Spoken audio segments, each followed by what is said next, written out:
Coming out of the player break refreshed, the fundamentals on point. They've got the system with KDN calling, device opping, back to business as usual, but they're faltering to these teams, and you can't do that. And they're going to go up against a team like Spirit, and you have to, also take into account what's the map pool going to look like too, with Spirit banning out Inferno, and that's what Astralis has been going for the last few days too. And so far, Astralis hasn't beaten a European team this year. So even in the FlyQuest game, the map that they lost, that was Train, and that was what Astralis picked. So even in terms of their map pool, it's a little bit all over the place. They don't have a signature map or sort of a map you feel like if it's available, you can pick it against any team.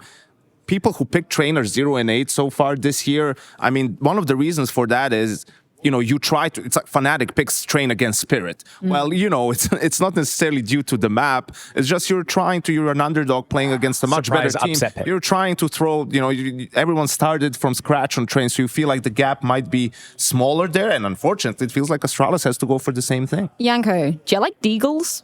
Yes. Do you like knives? Yes. Well, you should be watching through Face It Watch then, because today, Yay! February 2nd, that's where you can get your hands on some lovely deagles, some lovely knives, exclusively. If you're watching through Face It Watch, you can select all the player POVs, take a look at the highlights as well. So I'd highly recommend watching through that for the optimum viewing experience. But we need to experience the map veto, Josh, because as you said, the ban makes life pretty complicated for Astralis, right?